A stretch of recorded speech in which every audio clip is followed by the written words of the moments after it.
tous.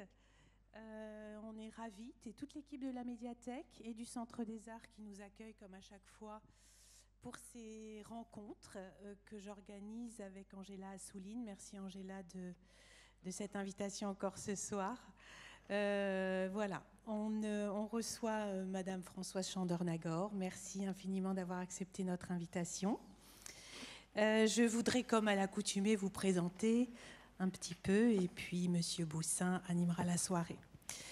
Donc, Madame Chandor-Nagor, vous êtes une femme de lettres et, je dirais initialement, haut fonctionnaire de formation et de métier. Entrée à 21 ans à l'ENA, École nationale d'administration, dont vous êtes sortie 2 ans plus tard major de votre promotion, et vous êtes la première femme à obtenir ce rang. Vous intégrez ensuite le Conseil d'État et vous exercez différentes fonctions juridictionnelles, notamment celle de rapporteur général. En 1991, vous rédigez le rapport annuel du Conseil d'État sur l'insécurité juridique et vous occupez plusieurs postes dans des administrations extérieures, tant dans le secteur culturel que dans les services économiques, et assumé à titre bénévole des responsabilités dans des organismes caritatifs, vice-présidente des fondations de France et d'Aguesso. Vous avez été approchée également plusieurs fois pour occuper des postes ministériels. Mais vous décidez d'abandonner le droit et la magistrature pour vous consacrer entièrement à l'écriture à partir de 1993. Vous êtes membre de l'Académie Goncourt depuis juin 1995 et vice-présidente de cette académie depuis 2010. Ancienne ou toujours, pardonnez-moi, présidente également des prix Jean Giono et Chateaubriand. Vous êtes vice-présidente de l'association Liberté pour l'Histoire, créée par René Raymond et Pierre Nora. Depuis 1981, date à laquelle vous avez publié L'Allée du Roi, des mémoires imaginaires de Madame de Maintenon, seconde épouse de Louis XIV, vous avez écrit plus d'une quinzaine d'ouvrages, je crois ne pas me tromper, traduits dans une quinzaine de langues, 12 romans, 2 essais, une pièce de théâtre. L'Allée des Rois et L'Enfant des Lumières ont d'ailleurs fait l'objet d'adaptations télévisuelles. Voilà. Et puis aussi, j'ai plaisir à le citer, la première anthologie de la poésie féminine, Quand les femmes parlent d'amour, parue en octobre 2016 aux éditions Le Cherche Midi. J'aurais tant aimé vous inviter à Enghien, mais bon, pourra y avoir peut-être un second volet sur cette anthologie, parce qu'elle est doublée d'un essai très personnel sur la question de la place des femmes en littérature. Voilà, c'est l'amour au féminin à travers 9 siècles d'expression poétique magnifique. Donc ce soir, il s'agit du 3e tome de votre... alors Antoine, vous me corrigerez peut-être, je dis trilogie. Tétralogie. Tétralogie. Le 4e volume est en cours d'écriture, non ? Alors, le micro. Il devrait paraître entre les présidentielles et les législatives. Bon, d'accord, donc très bientôt. Très bientôt. Donc voilà, c'est La Reine oubliée, il y a eu Les Enfants d'Alexandrie, Les Dames de Rome, et donc L'Homme de Césarée, paru aux éditions Albin Michel en mars dernier, ce qui nous réunit ce soir. Voilà, où vous déroulez un autre chapitre de la vie très romanesque de l'unique descendante d'Antoine et Cléopâtre, Sélénée. Donc voilà, sans plus tarder, nous allons entrer grâce à vous dans l'histoire de la Rome antique. Je voulais saluer donc Monsieur Boussin à vos côtés ce soir, Antoine Boussin. Bonsoir. Bonsoir, ravi de vous accueillir également, qui organise et anime des rencontres avec des pointures de l'édition. On dit que vous êtes le confident des écrivains. Ah bon ? Oui, donc libraire de métier. Et fin connaisseur de l'édition. Oui, je dis ça parce que j'espère que vous allez réussir en 50 minutes à extraire la substantifique moelle qui anime l'écriture très singulière de Madame Chandor-Nagor. En tout cas, vous dites ça pour me stresser davantage ? Oui, tout à fait. Ah oui, d'accord. Je vous souhaite de passer un bon moment. C'est bon, comme d'habitude, 45-50 minutes. 2-3 questions parce qu'il y a après la dédicace dans le hall. Voilà, je vous souhaite de passer un très bon moment. À tout à l'heure. Merci. Françoise Chandernagor, bonsoir.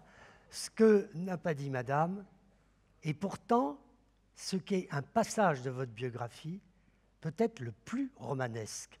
J'aimerais que vous m'expliquiez que ce nom, Chandernagor, d'où il vient et comment cette histoire est romanesque, vos origines familiales.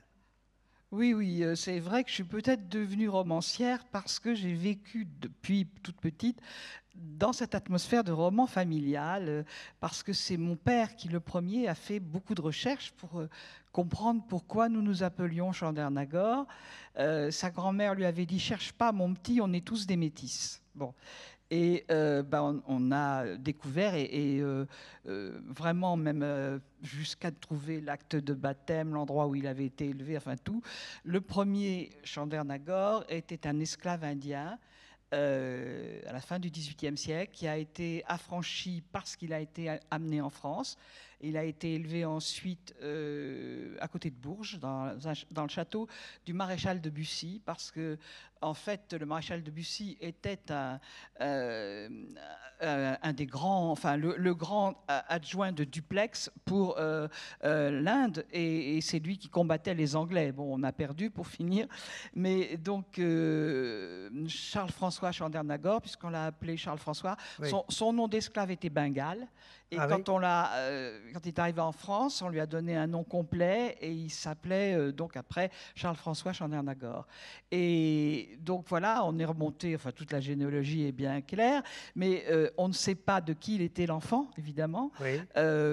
Peut-être effectivement de 2 Indiens et enfants enlevés, n'importe quoi, on peut tout imaginer, vendus. Il y avait des esclaves indiens, il y en avait à La Réunion aussi. Bon. Oui.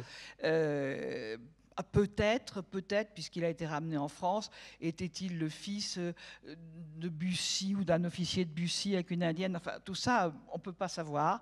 À partir de là, il a épousé une Poitevine un peu en secret, parce qu'on venait juste d'interdire le mariage des Français avec des gens de couleur. Parce que jusque-là, il n'y avait pas d'esclaves en France. Il n'y a jamais eu d'esclavage en France. Il suffisait de toucher le sol français pour être automatiquement affranchi. Parce que les gens ne savent pas toujours. Et donc, mais à un moment donné, le roi a dit « Ah, mais oui, mais enfin, sous la pression des colons de Martinique et de Guadeloupe, il ne faudrait pas qu'il puisse épouser des femmes blanches. » Jamais l'Église n'a accepté ça. Et donc, il faisait les mariages avec des hommes de couleur avec des femmes blanches ou le contraire, mais il les faisait sans banc. Il n'y avait pas de banc avant, oui. Ça se faisait pas en secret, mais un petit peu, quoi. Un peu quand même. Et voilà, vous n'avez jamais écrit là-dessus? Eh bien non, j'ai fait un petit personnage un peu inspiré de lui, mais un peu différent, dans la chambre. J'en ai fait un petit tas de cuisinier au temple, comme ça, une petite... Allez, je l'appelle Bengale, d'ailleurs, je ne l'appelle pas Chandernagor. Bon, j'ai fait des... Parce que mon ancêtre, après avoir travaillé un temps chez les Bussy, s'est installé comme aubergiste traiteur oui. dans le Poitou. Et oui. donc, j'avais cette idée il faisait de la cuisine. On a des livres de cuisine qui lui ont appartenu. Quand vous étiez petite fille, ça a dû vous faire rêver, cette histoire. Ben oui, surtout qu'elle nous apparaissait par petits bouts. On trouvait un petit bout quelque part, un autre bout ailleurs. Et c'est finalement un de mes beaux-frères qui a trouvé l'acte de baptême. Vous voyez, tous des trucs... ça arrivait, un de mes beaux-frères, de l'autre côté. Enfin, pas du tout à Chandernagor. Et donc, voilà, il y a des choses assez extraordinaires. Et après, on a trouvé les archives du château où il a été élevé. Et on ne se doutait pas du tout, puisque finalement, les Chandernagor ont été poitevins, puis mon père a connu une creusoise, il a épousé une creusoise, et maintenant, moi je vis dans la Creuse et on se considère comme creusois, mais on a découvert qu'en fait, le premier Chandernagor était déjà arrivé pas loin de chez nous, à côté de Bourges, et voilà. Oui, c'est votre terroir, quoi. Voilà, c'est notre terroir, oui. Bon, enfin, les esclaves, écoutez, voilà. C'est dans vos origines familiales, mais c'est dans vos romans. Ah, ben parce que là, la trilogie, Les enfants d'Alexandrie, tome 1. Oui. Bon, l'héroïne est une petite fille, c'est l'aînée, toute petite. Et on va la suivre 10, 15 ans plus tard les Dames de Rome. À la fin des Dames de Rome, elle va être mariée et partir de force, je crois que c'est Octavie qui la pousse à partir, en Maurétanie, et on va la retrouver dans le tome 3, L'homme de Césarée. Alors moi, j'ai qu'une envie, c'est que les élections présidentielles et législatives se passent pour qu'on découvre le 4e volume. Parce que je vous ai interviewé à Limoges, dans votre terroir, au mois de mai, et je n'avais lu que L'homme de Césarée. Et en effet, je le dis au public dans la salle, les 2 volumes existent au format de poche. On peut démarrer, et c'est là votre talent, la lecture de cette trilogie par le tome 3. On ne sera absolument pas perdu. Mais quel plaisir j'ai perdu. J'aurais dû démarrer par les enfants d'Alexandrie et les Dames de Rome. Oui, je le conseille d'ailleurs quand je fais des dédicaces, etc., que des gens viennent pour acheter le livre, je leur conseille, s'ils n'ont pas lu les 2 premiers, de commencer quand même par l'enfance et de cette, parce que c'est quand même extraordinaire le destin de cette fille, c'est une histoire vraie, et la plupart des gens ne savent pas que Cléopâtre avait une fille, et c'est la seule survivante de sa famille, et il faut penser qu'elle vit une enfance privilégiée, incroyable, dans cet univers des palais royaux d'Alexandrie, et puis quand elle a 10 ans, ses parents ont perdu la guerre, ils se suicident tous les 2, on tue tous ses frères, tôt ou tard, parce que c'était un remariage, c'est une famille recomposée. Oui, oui. Mais Cléopâtre avait 4 enfants, 1 avec César et 3 avec Marc-Antoine. Et elle perd tout le monde, quoi. Elle va se retrouver toute seule, emmenée en esclavage, pour le coup, par les Romains, comme prisonnière, du moins. Avec Ptolémée. Oui, avec un de ses frères. Et puis, elle va défiler avec... Elle a un frère jumeau. Oui. Elle va défiler avec un de ses frères, qu'on n'a pas encore tué. Ils vont défiler chargés de chaînes d'or, derrière le pseudo-cadavre de leur mère, sous les huées de la foule romaine, au triomphe d'Octave. Ils sont produits, voilà les prisonniers. Et sa chance, ça va être d'être recueillie par la sœur d'Octave Auguste, Octavie, qui a été elle-même mariée à Marc-Antoine. Marc-Antoine avait eu 3 mariages successifs. Il avait des enfants des 3 mariages. Et Auguste tuera tous les garçons, et même les garçons du premier mariage seront tués. Mais il ne va pas tuer ses nièces, parce qu'à un moment donné, il avait donc marié sa sœur à Marc-Antoine, à un moment où ils essayaient de se réconcilier, et la sœur avait eu 2 filles de Marc-Antoine. Et du coup, Sélénée va se trouver des demi-sœurs dont elle ne soupçonnait pas l'existence, des demi-sœurs romaines, et elle va être élevée avec elle, grandir avec elle, mais dans une position particulière de petite cousine pauvre, un peu de pas totalement prisonnière, puisqu'Octavie la traite bien, mais quand même quelqu'un qui n'est même pas appelé à se marier, ni rien. On ne l'a pas tuée parce que c'est une fille. Donc Octave Auguste a éliminé tous les descendants mâles de Cléopâtre et de Marc-Antoine. Quand on ne les égorge pas, on les empoisonne, oui, c'est ça, on les décapite. Enfin, oui, vous aimez bien, si je peux me permettre, François Chandeur, les détails un peu sanglants. Hein. Ah, mais écoutez, attendez, la période romaine est archi sanglante. Oui, ça vous ne pouviez pas passer à côté. C'est un monde très différent d'une autre à certains égards. C'est un monde où la compassion est un sentiment totalement ignoré, et je dis parfois la compassion est une invention chrétienne, je crois, vraiment. Jamais ils n'ont d'empathie, de compassion pour quelqu'un, pas même pour un esclave d'ailleurs, avec une logique tout à fait oui, c'est rationnel de leur point de vue. Si tu veux pas être esclave, tu n'avais qu'à te tuer. Tu peux encore te tuer. Si tu es esclave, c'est que tu trouves que la vie est bonne quand même. Hein. Bon, alors je ne vais pas pleurnicher sur ton sort. Donc, aucune empathie, aucune compassion. En revanche, un courage dont nous sommes bien incapables, un courage physique notamment. Et donc, c'est pourquoi aussi, il y a beaucoup d'exécutions, il y a beaucoup de suicides aussi. Parce que lorsqu'on est battu, on ne va pas plaindre les prisonniers, parce que c'est pareil, si vous ne voulez pas être prisonnier, vous n'avez qu'à vous tuer. C'est pas si difficile. Je veux dire, tous les moyens sont bons d'ailleurs. Ils en utilisent d'extraordinaires même, parce que quand on essaye de les empêcher de se tuer, alors je raconte des choses, mais elles sont vraies. Par exemple, la femme de Brutus. Brutus c'est l'assassin de César. Il est poursuivi par les vengeurs, notamment Octave, le neveu de César, et il perd la bataille.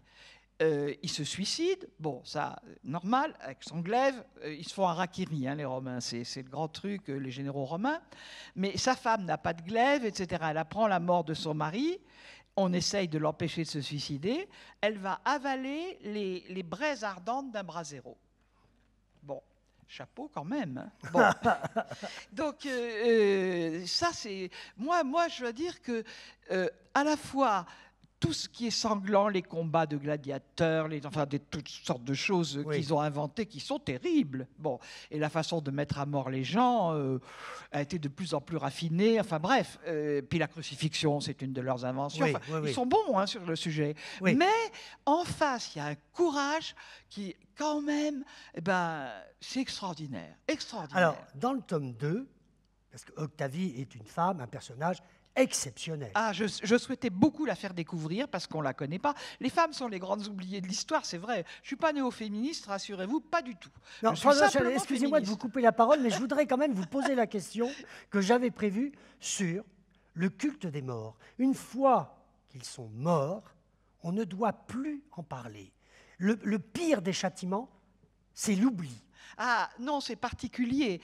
C'est pas le culte des morts, il est normal. Il est comme chez nous, ils vont sur les tombes, sauf parce que c'est interdit pour les petits enfants.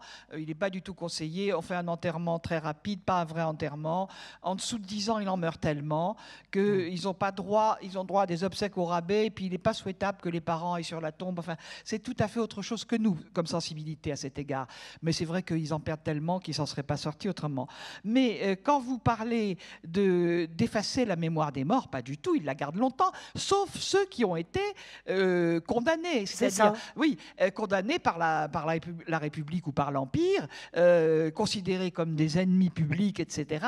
Alors eux subissent la damnatio mémoriae, la condamnation de la mémoire. On efface leur nom de partout où est le nom, on le martèle partout, on détruit les statues, etc. Il ne doit rien rester. Ça a été d'ailleurs le sort de Marc-Antoine. Cela dit, on se souvient de lui quand même. Mais en effet, on n'a plus, on n'est pas sûr, on a peut-être un buste ou deux, mais on n'en est pas sûr. Oui. Ça a été aussi le sort de Cléopâtre.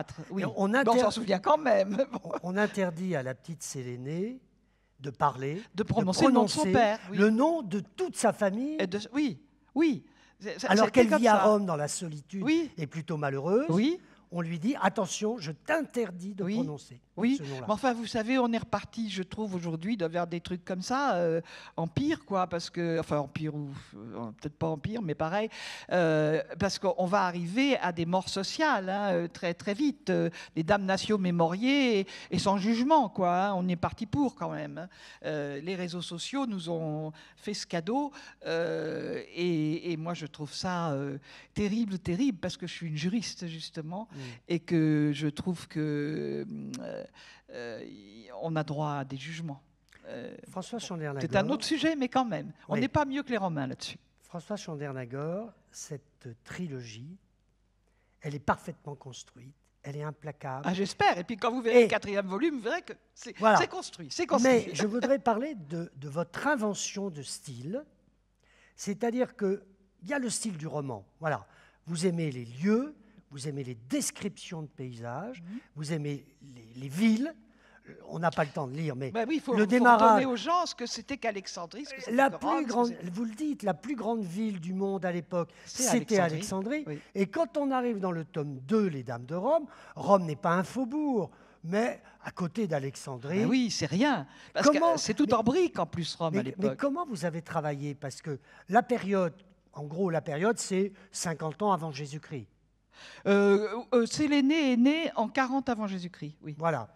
Donc, vous aviez choisi les lieux, vous avez fait des recherches sur les lieux.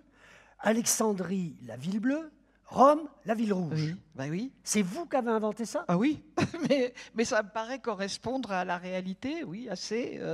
Les Égyptiens riches... Alors, Alexandrie était une ville de marbre, était une ville moderne, ça avait été une ville créée volontairement, avec des grandes avenues immenses, etc. C'est une ville nouvelle, quoi. Alors que Rome, c'est parti d'un village, puis ça s'est fait autour. Donc Rome est une ville de petites ruelles à l'époque, de petits trucs. Et il n'y a pas de marbre, hein. On fait tout en tuf et en briques. Et c'est une ville rouge, et une ville pleine de fumée. Enfin, d'ailleurs, les Romains n'ont pas été capables, ça je ne comprends pas avec tout ce qu'ils ont inventé, d'inventer un truc aussi bête que la cheminée. Bon, oui, mais oui. Bon, donc, ils ont fait un trou dans le toit, ils montent toutes sortes de fumées, etc. C'est une ville rouge et grise, quoi. Alors qu'Alexandrie, il y a la mer Bleue, mais il y a aussi le lapis lazuli, dont les Égyptiens faisaient une grande consommation et qui était un produit extrêmement cher. Et ils peignaient en bleu les palais, et le bleu portait bonheur, et il y avait aussi la Yujat, etc., qui étaient les amulettes bleues. Donc Alexandrie, oui, c'est une ville bleue et jaune, parce qu'il y a le désert au loin, et puis et Rome, c'est une ville très étriquée entre ces collines, à l'époque, et rouge, oui, rouge et grise, quoi. Oui. Alors, ce qu'on comprend parfaitement, c'est l'opposition entre les Romains, les Grecs et les Égyptiens.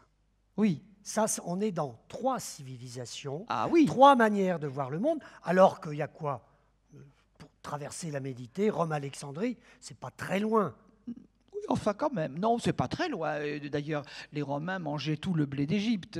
Ils étaient nourris par l'Égypte, qui à l'époque était très riche sur le plan agricole. Quelles sont les plus grandes différences entre les Égyptiens, les Romains et les Grecs? Mais attendez, il y a même une 4e civilisation que je montre dans le livre, à partir du 3e volume. Oui. C'est la civilisation libyco-punique. Oui. C'est-à-dire une civilisation berbère qui s'est faite d'apports libyques. Alors, c'est les anciennes populations qu'on appelle libyques parce que c'est le mot grec pour désigner l'Afrique, hein, disons africaine, une civilisation africaine, autochtone, une langue qui est le libyque et qui se parle encore, en Algérie et chez les Kabyles et au Maroc, et une écriture particulière qu'on appelle le tifinagh. Et cette langue s'était mélangée à cause de Carthage et des Puniques qui sont venus de Phénicie. Il y avait tout un apport punique, et c'est le mélange des Puniques et des Libyques qui faisait la civilisation dont le mari de Sélénée est issu. Il est le fils. Elle va être mariée, bien sûr contre son gré, mais enfin, elle est contente d'être mariée, oui, pas rester prisonnière. Elle a tiré une bonne carte. Elle a tiré une carte magnifique, sans le savoir. Bon, d'abord parce que l'homme, on a des bustes de lui, est une beauté renversante. Pour moi, alors, si je l'avais rencontré, ah oui, bon, j'aurais pas fait la difficile. Bon, mais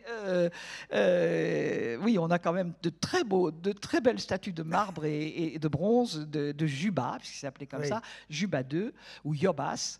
Et non seulement c'est un érudit qui parle grec tout le temps, et puis qui écrit tous ses livres en grec, et qui a écrit beaucoup de choses, qui a été aussi un explorateur, qui a découvert les îles Canaries, enfin il y a des tas de choses. Elle tombe sur un mari formidable, mais en plus, effectivement, c'est lui qui a récupéré à Rome, il a eu un destin parallèle au sien, sans qu'il le sache. Lui est otage à l'âge de 3 ans, parce que César a vaincu son père, c'est toujours l'extension de l'Empire romain, hein. César est allé en Numidie, a vaincu le père de Juba, qui s'est suicidé, un coup de glaive avec son meilleur ami, c'est un truc classique, et le petit a été emmené en otage à Rome, a défilé derrière le triomphe de César, absolument comme ce sera le cas de Sélénée après. Oui. Lui, il a que 3 ans, alors on le porte. Bon, et c'est quand même des épreuves, hein, ces triomphes pour les prisonniers, c'est terrible. Et après, il est confié dans une famille, il va bien tomber aussi, une famille de philosophes épicuriens. Et il va être élevé, je le suppose, je n'en ai pas la preuve, dans ce qu'on appelle la Villa des Papyrus à Herculanum, qui est un endroit qui a été fabuleux. Villa d'un riche romain, retiré des affaires, mais qui était le propre beau-père de Jules César. Et Juba, à l'âge de 20 ans, eh ben, brusquement, Octave, qui a succédé à son oncle César, va décider de le rétablir comme roi en Afrique du Nord, parce qu'il n'arrive pas à gérer lui-même tout ça, il en a grand à gérer. Il décide de remettre un roi, et il en fait le roi de la Mauritanie, c'est-à-dire l'ensemble formé par le Maroc et l'Algérie d'aujourd'hui. Pas du tout, pas la Tunisie, qui est annexée par Rome, mais le reste, ça va être sous la coupe de Juba, qui va régner 50 ans et qui va être un grand roi. Donc elle va se trouver avec lui, c'est une chance. Mais elle découvre encore une autre civilisation, la civilisation berbère de l'époque. Oui, mais ça, on le découvre dans le 3e volume. Oui, 3e La question, quand vous démarrez cette grande fresque littéraire romanesque, où il y a des rebondissements incessants, où l'on voyage avec vous, vous aviez pensé à Juba dès le début de cette écriture? Dès lors que je pensais à Sélénée, j'étais obligé de penser à Juba, parce que je savais bien qu'elle avait épousé Juba. Oui, mais vous l'aviez pensé, et vous saviez qu'il arriverait dans le tome 3 et que vous allez suivre les aventures dans le tome 4. Ah oui, et puis ils ont des enfants, etc. Enfin voilà, je suis toute la vie de Sélénée. Hein. Oui, ça je le sais depuis le début. Bah oui. Alors il y a toute une partie qui est historique. Vraiment entièrement. Bon, forcément, quand je reconstitue les sentiments, les conversations, là, c'est le romancier qui prend la parole. Et puis, plus François Chandernagor, des sources. Parce qu'au milieu du roman, vous avez une rubrique magasin de souvenirs. Ah oui, ça m'amusait. Catalogue, vente aux enchères, public, Paris, Drouot-Montaigne. Oui. Bon. Alors, ça ne me paraît pas très cher, tous les prix dont vous parlez là-dedans. C'est les mises à prix. Hein. Oui, en général, ça termine plus cher. Ça termine plus cher. Oui, et parce puis, que il y a aussi... j'ai pris les objets. Ce qui nous reste de ce monde. Je prends les objets simples de la vie quotidienne que je trouve dans des ventes. Malheureusement, je ne peux pas les acheter, mais bon. Et j'insère ça par moment pour dire, voilà ce qui nous reste de toute cette histoire fabuleuse. Quelques petits objets, une lampe, une cuillère, voilà, des choses comme ça. Et puis, des souvenirs de lecture et des passages en italique qui vont éclairer votre roman. Oui. Et c'est quand même très original, ça. Peut-être, je ne sais pas, j'avais envie de le faire comme ça. Oui. J'avais envie de le faire comme ça, mais de ressusciter cette époque, autrement que dans les péplums, quoi. Un petit peu mieux peut-être que dans les péplums. Mais ça ne veut pas dire que je n'ai pas aimé les péplums à une époque de ma vie. Vous en parlez un moment. Je vais vous lire, c'est les premières pages des Enfants d'Alexandrie, et vous allez me dire comment vous allez réagir à ce que vous écrivez. Est-ce à dire que j'invente? Oui. Que je viole l'histoire? Non. Je la respecte religieusement. Dès que l'histoire parle, je me tais. Mais alors, que faire quand elle est muette? La vie de Sélénée, on ne la connaît qu'en pointillé. D'un point à l'autre, il faut tracer la ligne, droite ou courbe. C'est selon. Je dispose d'assez de points, cependant, pour connaître la direction. Une demi-douzaine de faits datés, une dizaine d'événements sans date. Surtout, je n'ignore rien de sa famille et de ses entourages successifs des lieux où elle a vécu. Une dizaine d'événements et 1200 pages. Oui. Donc le romancier a une certaine part. Mais oui, il y a même une chose, ce qui nous manque le plus sur la vie de Sélénée, c'est la date de sa mort, qui est très discutée par les historiens. Donc à chaque fois, à la fin du volume, je précise ce qui est historique, ce qui est supposition, ou pourquoi j'ai dit telle chose. Chaque fois, je mets l'atelier de l'auteur, voilà, pour comment j'ai fabriqué mon truc. Mais donc dans le 4e volume, il y aura dans l'atelier de l'auteur, à la fin, la discussion sur la date de la mort de Sélénée et pourquoi j'ai retenu telle date plutôt que telle autre. Mais vous voyez qu'il nous manque des éléments sur Sélénée, oui, c'est sûr. François Chandernagor, c'est 10 ans. Vous avez publié votre premier volume en 2011. Ça veut dire que vous avez pensé à ce livre, 5-6 ans avant la parution du premier volume? Peut-être, oui, 3-4 ans, peut-être, je ne sais pas. Oui. Donc cette histoire vous a obsédé pendant 15 ans. Oui, j'ai fait d'autres choses entre. J'ai fait un autre roman entre les 2 premiers et les 2 derniers. J'ai fait cette anthologie de la poésie féminine. Enfin, j'ai fait aussi d'autres choses quand même. Mais et puis le concours.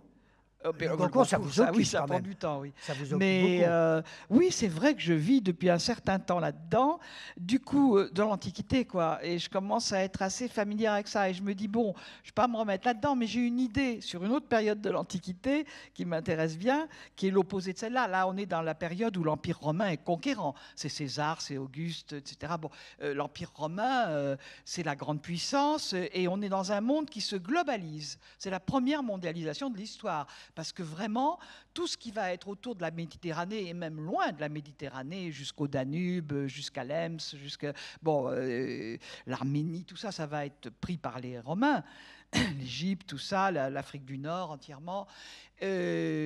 Donc il y a une mondialisation sous l'égide de Rome. Et puis, il y aura après un repli. Et je suis aussi très passionnée par le moment où arrivent les barbares. Bon. Et si le titre « En attendant les barbares » n'avait pas été déjà pris par Gadafis, j'aurais bien fait un petit livre après là-dessus, parce que j'ai 3 personnages qui vivent au moment où s'écroule l'Empire, où tout disparaît. Et qu'est-ce qu'on devient dans ces cas-là? Comment prend-on la chose? Et j'ai 3 destins très différents. Et ça, je me dis, je pourrais faire 3 nouvelles pour des personnages vrais, mais qui ont vécu cette chute, et le sol se dérobe sous leurs pieds, quoi, d'un seul coup, et qui le prennent différemment. Et je trouve qu'on est dans une époque où on se sent... on est dans une époque de mondialisation, donc ça fait écho. Mais enfin, la mondialisation, elle n'est pas à notre profit. Hein. Donc, il y a aussi pour nous le côté déclin. Et donc, ça me dit beaucoup de faire ensuite un petit livre. Mais à chaque fois que je me dis je fais un petit livre, je fais 1000 pages. Donc, c'est pas la peine. Je veux dire, je ferai un petit livre avec trois petites nouvelles sur ces 3 personnages. Enfin, c'est un de mes rêves, mais j'ai peur de m'engager dedans et de... Je connais bien maintenant Rome et tout ça, mais j'aurais pas à investir énormément sur le plan historique. Seulement, je me connais, chaque fois que je crois que je vais faire court, je fais long. Alors, Oui, et puis ça vous arrive aussi de rêver en grec ancien. Oh, Non, oui, enfin, c'est une invention, oui, ça? non, oui, oui. Ah mince, non, alors. attendez, pas totalement. Ça me C'est-à-dire plaisait. que j'ai fait un rêve une nuit, avant d'écrire ça, où je voyais une petite fille qui marchait sous les cris d'une foule, et puis un petit garçon devant, un peu plus haut qu'elle, donc sans doute sur un chariot ou quelque chose comme ça, et puis qui était pas bien, qui était allongé et tout. Et cette petite fille hurlait, et c'est ce qui m'a réveillée, parce que c'est moi qui le disais, évidemment, « Mais vous ne voyez pas qu'il va mourir ?» Elle appelait au secours parce que le petit allait mourir devant elle. Et quand je me suis réveillée, j'ai dit, mais c'est qui ça? C'est pas moi, c'est pas mon frère. Hein. Bon, ça va, il va bien. Et puis, il a plus 6 ans. Et c'est qui alors? Et alors, ça m'est déjà arrivé bien d'autres fois, hein, des rêves comme ça, des rêves historiques. Et j'ai cherché et je me suis dit, bon sang, ça doit être Sélénée avec son petit frère Ptolémée qui est dans qui arrive dans le qui arrive triomphe, dans vos nuits. ouais, dans le triomphe, et qui va en mourir. Et je me suis dit, alors là, bon, il faut que j'écrive sur elle, quoi, c'est ça. Ouais. Mais alors, j'ai ajouté dans la scène où je raconte ça, au début du roman, comment je suis amené à m'intéresser à cette histoire, je prétend entendre les cris de la foule, et là, je les fais crier en latin, en grec, etc., parce que dans mon roman, l'auteur n'identifie pas tout de suite la personne dont il s'agit, alors qu'en général, je ne mets pas beaucoup de temps à identifier les gens qui sont dans mes rêves. Mais j'ai eu un très beau rêve il y a très longtemps avec Septime Sévère comme empereur, et Julia Domna, sa femme. C'était très intéressant. Je n'ai pas écrit dessus. Bon, je me suis intéressée à une femme russe, Elisabeth Pilenko, qui est devenue en religion Mère Marie. Un personnage passionnant, je n'ai pas pu en faire un livre, mais vous voyez, Madame de Maintenon, ça m'a fait des rêves aussi. Je rêve beaucoup et je me rappelle mes rêves. Donc sur le total, je fais des rêves historiques, forcément. Comme en grec ancien, voilà. Bon. Non, mais là, le grec était rajouté. Bon, enfin, moi, ça me plaît. Je vais le garder dans votre biographie, je rêve si vous voulez bien. J'aimerais qu'on parle... Alors, il y a des personnages secondaires, mais qui sont très attachants, et qui nous expliquent comment la vie est structurée autour de Sélénée, et dans l'histoire d'Alexandrie et de Rome, la présence des médecins Oui. La présence des architectes, la présence des jardiniers, la présence des esclaves, des gouverneurs, des précepteurs. Oui. Mais j'aimerais que vous nous parliez de ces deux femmes dont je n'ai pas rêvé, mais qui hantaient ma lecture. D'abord, celle qui a construit un mythe et qu'on a construit terriblement contemporaine et moderne, c'est Cléopâtre. Et après, là je pose deux questions, que vous me parliez d'Octavie. Oui. Est-ce que Octavie est un personnage essentiel dans cette histoire? Oui, il est essentiel dans la vie de Sélénée, mais il est essentiel aussi, je pense, dans la vie de son frère Octave Auguste. Et c'est un merveilleux personnage qui a eu une grande influence culturelle à un moment donné. Hein. Elle avait un salon, peut-on dire. Et puis elle était la mère de l'héritier parce que Octave avait épousé une femme enceinte, hein, mais pas de lui. Et quand il épouse Livie, il la rencontre dans un banquet. Elle est enceinte de 6 mois de son mari, et il l'enlève, purement et simplement. Et quand le bébé naît, au bout de 3 mois, il le renvoie au père et il garde la femme. Mais ils n'ont jamais eu d'enfant ensemble. Et donc, comme héritier, il pense à son neveu, le fils d'Octavie. Donc, elle est aussi la mère de l'héritier potentiel et elle règne sur la cour d'Octave Auguste au début, plus que Livie, qui est un personnage, dans un premier temps, assez effacé, qui va monter petit à petit en puissance. Et Octavie est une femme infiniment sympathique, cultivée, modératrice. Et elle avait été, donc on parlait de Cléopâtre, mais ce sont des femmes remarquables. Il y en a une autre dont je parle moins, qui était une épouse antérieure de Marc-Antoine, Fulvia, qui conduisait une armée, etc. Marc-Antoine a toujours eu des femmes de caractère. Et Octavie a été sa femme, il a eu 2 filles avec elle, et puis Cléopâtre a été sa femme, et il a eu 3 enfants avec elle, dont des jumeaux.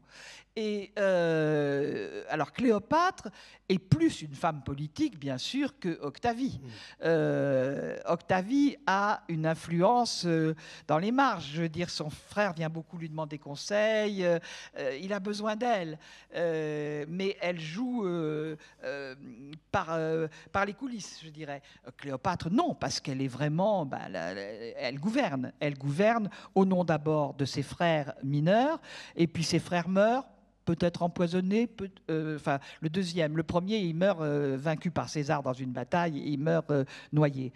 Mais le second frère, au nom duquel elle règne, et qui meurt à 12-13 ans, il y en a qui ont dit que peut-être elle l'a un peu aidé à mourir, je ne sais pas, ça on ne sait pas.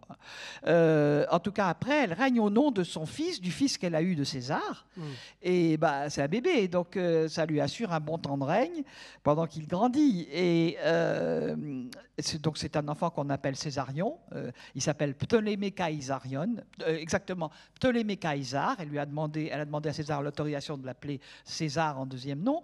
Et les Alexandrins l'appellent Casarion, le petit César.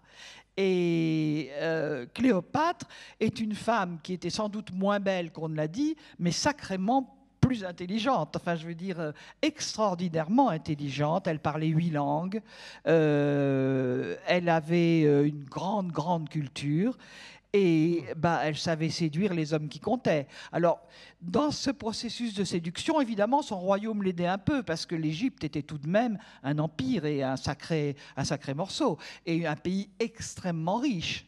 Quand elle avait besoin d'argent, d'ailleurs, elle faisait une petite razzia dans les temples, où il y avait beaucoup d'or, quoi, hein. Il n'y en a plus beaucoup maintenant, parce que l'or a été pris, de même qu'il a été pris dans les tombeaux des rois égyptiens, des pharaons. Bon, on ne trouve plus d'or quand on trouve les tombeaux, mais je peux vous dire qu'il y en avait de l'or.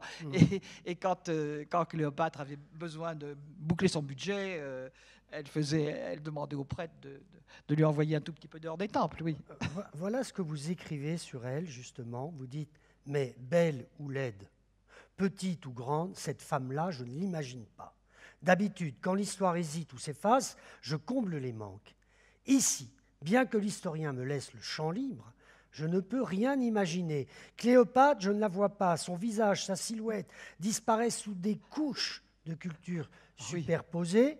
Il n'y a pas que César et Antoine qui lui soient passés dessus.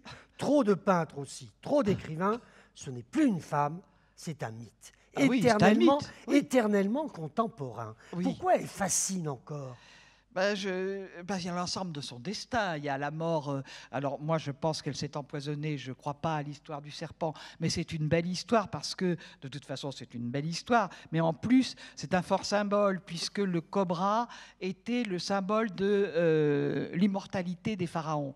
Donc, se faire tuer par un cobra, ça aurait été extraordinaire. Ça lui assurait l'immortalité dans l'esprit des gens. Donc, elle a pu vouloir faire croire à sa mort par un serpent, mais je ne sais même pas, hein, parce que c'est des histoires racontées par la suite, par les Romains.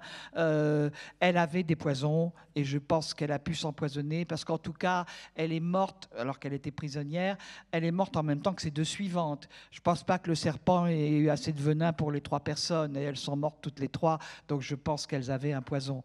Cléopâtre avait fait travailler sur les poisons, et il y a beaucoup plus dans l'Antiquité de poisons qu'on ne pense aujourd'hui. Hein. Évidemment, ils ne connaissent pas le cyanure et la strychnine. Bon, mais ils connaissent les poisons lents type ciguë, hein, voire Socrate, mais ils connaissent quand même pas mal de poisons. Et ils ont même un truc dont ils se servent comme morora. Je n'ai pas pu identifier le poison en question. Il faut tremper les grains dedans, mais je pense que c'est un truc qui doit produire aussi un certain effet. Donc, ils n'avaient pas de poison aussi rapide que le cyanure, évidemment, mais des poisons même assez rapides, capables d'agir plus vite que la ciguë de Socrate. Oui, ils en avaient. Oui.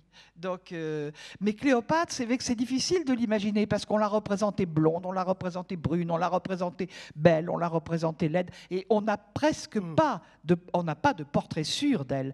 On en a 2 possibles, dont un petit buste au musée de Berlin. Et Marc-Antoine aussi, on n'a rien. Marc-Antoine, on n'a rien de sûr, non. Ce qui est le plus probable, c'est un buste qui est au Vatican. Mais enfin, on n'a rien, puisque tout a été théoriquement détruit. Hein. Donc, c'est possible que quelques bustes aient échappé, mais c'est même possible qu'on ne sache pas, qu'on ait dit c'est un tel ou c'est une telle, et puis c'était eux. C'est très difficile maintenant. Alors, on a des pièces de monnaie, mais les pièces de monnaie sont vraiment, c'est des caricatures un peu. Cléopâtre, sur les pièces de monnaie, il faut déjà, c'est comme Zénobie, reine de Palmyre par la suite, on les fait ressembler à des hommes. Ce sont des reines, mais il faut presque qu'elles soient des hommes. D'ailleurs, Cléopâtre, quand on la représente sur des fresques en pharaon, eh bien, elle a le petit slip, là, la petite jupette du pharaon. Elle fait l'offrande, etc. Mais elle n'a pas de poitrine. À partir du moment où elle... et puis les Hatshepsut, elles portaient la fausse barbe aussi. À partir du moment où elles exercent le métier des hommes, elles sont représentées comme des hommes. Oui, c'est ça. Donc sur les monnaies, Cléopâtre, elle a des traits accusés, dirons-nous pour le moins. Mais je pense que les monnaies, d'abord, il faut que les graveurs soient habiles, ils ne l'étaient pas toujours.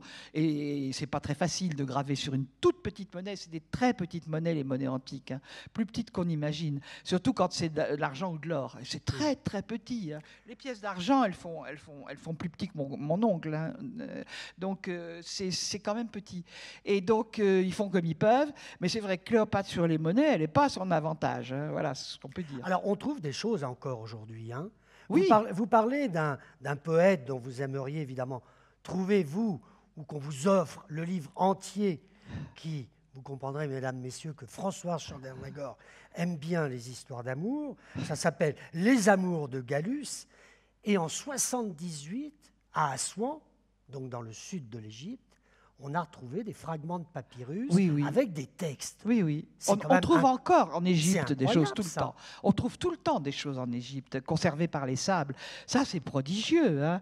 De même que ce qu'il y a de prodigieux, malheureusement, on s'aperçoit que ça n'est qu'une bibliothèque de philosophie épicurienne, mais dans la villa des papyrus, les papyrus avaient été calcinés, il y avait une bibliothèque. Les papyrus étaient tous calcinés par l'éruption du Vésuve.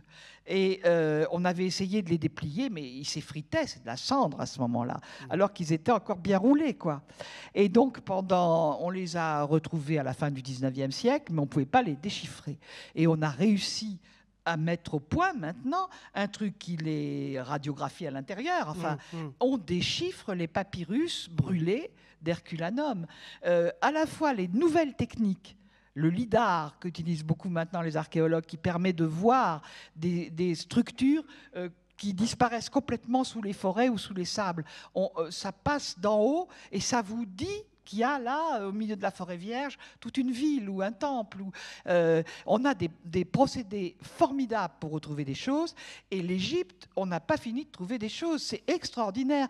Il y a déjà quelques années, mais on avait trouvé à Oxyrhynque, dans un dépotoir, parce que les dépotoirs, les trucs se gardaient.